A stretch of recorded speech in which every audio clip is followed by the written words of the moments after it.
ओं नमो भगवते वासुदेवाय।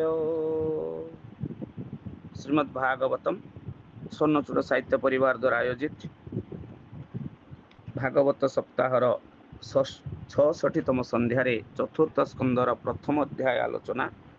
आज विषय मनु दुहितांकर वंश विवरणी।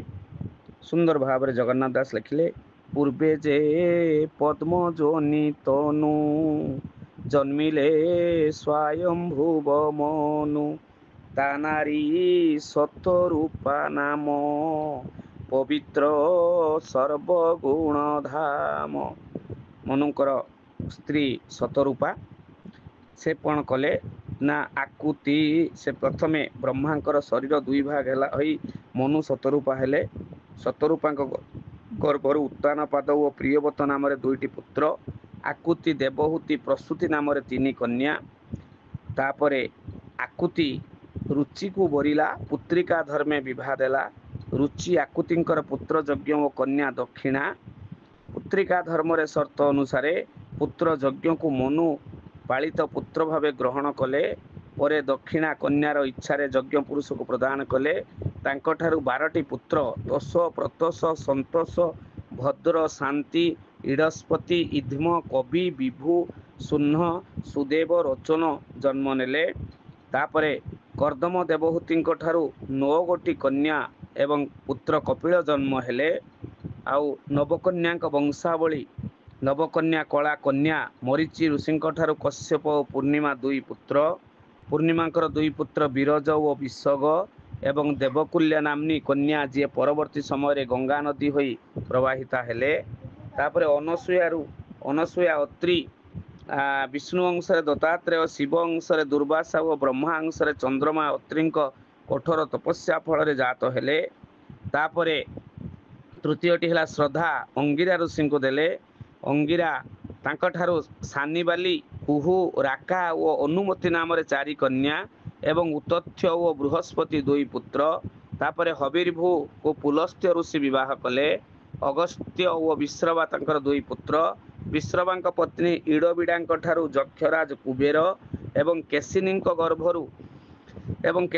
ଗର୍ଭରୁ ରାବଣ, କୁମ୍ଭକର୍ଣ୍ଣ ଓ ବିଭୀଷଣ 3 ପୁତ୍ର ଜନ୍ମ ହେଲେ। ତାପରେ ଗତିଙ୍କର ସ୍ୱାମୀ ହେଲେ ପୁଲହ, 3 ପୁତ୍ର ତାଙ୍କଠାରୁ କର୍ମଶ୍ରେଷ୍ଠ, ବରିୟାନ ଓ ସହିଷ୍ଣୁ। ତାପରେ କ୍ରିୟାଙ୍କ ଠାରୁ କ୍ରତୁ, 60,000 ବାଲଖିଲ୍ୟା ଋଷି। ତାପରେ ଅରୁନ୍ଧତୀଙ୍କର ସ୍ୱାମୀ ହେଲେ ବଶିଷ୍ଠ। 7 ପୁଅ: ଚିତ୍ରକେତୁ, ସୁରୋଚି, ବିରଜା, ମିତ୍ର, ଉଲ୍ଲୋଣ, ବସୁଭୃତ, ଜାନ, ଦ୍ୟୁମାନ। ତାପରେ ଚିତ୍ତିଙ୍କର ସ୍ୱାମୀ ହେଲେ ଅଥର୍ବା, ଗୋଟିଏ ପୁତ୍ର ଦଧିଚି, ଅଥର୍ବଙ୍କ ପୁତ୍ର ଦଧିଚି। ତାପରେ ଖ୍ୟାତି ବାହା ହେଲେ ଭୃଗୁ ଋଷିଙ୍କୁ, ଆଉ ତାଙ୍କଠାରୁ ଧାତା ଓ ବିଧାତା 2 ପୁତ୍ର। ଶ୍ରୀ ହେଉଛି କନ୍ୟା। ମେରୁ ଋଷିଙ୍କ କନ୍ୟା ଆୟତି ଧାତାଙ୍କୁ ଓ ନିୟତି ବିଧାତାଙ୍କୁ ବରଣ କଲେ। ଆୟତି ଧାତା ମୃକଣ୍ଡ ଋଷି ଓ ତାଙ୍କଠାରୁ ମାର୍କଣ୍ଡେୟ। ନିୟତି ବିଧାତା ପ୍ରାଣପୁତ୍ର, ତାଙ୍କଠାରୁ ଦେବଶିରା ମୁନି, ବେଦଶିରା। ତାପରେ କବି ନାମକ ପୁତ୍ରଠାରୁ ଶୁକ୍ରାଚାର୍ଯ୍ୟ ଜନ୍ମ ହେଲେ। ତାପରେ ପ୍ରସୂତି ଇଏ ଗଲେ ଆକୁତି। ତାପରେ ଇଏ ଥିଲେ, ତାପରେ ଆସିଛି ପ୍ରସୂତି। ପ୍ରସୂତି କ'ଣ ନା ଆମେ ଜାଣିଛେ ନା, ହେଉଛି କ'ଣ ନା ଆକୁତି, ପ୍ରସୂତି, ଦେବହୂତି। ଇଏ ଗଲେ ଆକୁତି ଦେବହୂତିଙ୍କର ପ୍ରସଙ୍ଗ। ତାପରେ ଆସୁଛି ପ୍ରସୂତି। ପ୍ରସୂତି ତାଙ୍କ ସ୍ୱାମୀ ହେଲେ ଦକ୍ଷ।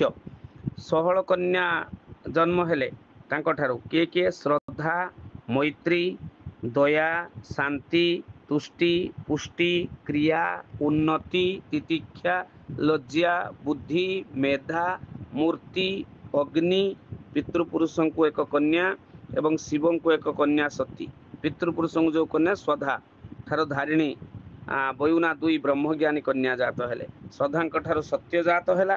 ମୈତ୍ରୀ ଠାରୁ ପ୍ରସାଦ, ଦୟା ଠାରୁ ଅଭୟ, ଶାନ୍ତି ଠାରୁ ସୁଖ, ତୁଷ୍ଟି ଠାରୁ ହର୍ଷ, ପୁଷ୍ଟି ଠାରୁ ଅହଙ୍କାର, କ୍ରିୟା ଠାରୁ ଯୋଗ, ଉନ୍ନତି ଠାରୁ ଦର୍ପ, ତିତିକ୍ଷା ଠାରୁ କ୍ଷମ, ଲଜ୍ଜା ଠାରୁ ବିନୟ, ବୁଦ୍ଧି ଠାରୁ ଅର୍ଥ, ମେଧା ଠାରୁ ସ୍ମରଣ, ମୂର୍ତ୍ତି ଠାରୁ ନର ନାରାୟଣ। ଅଗ୍ନି କୁ 1 କନ୍ୟା।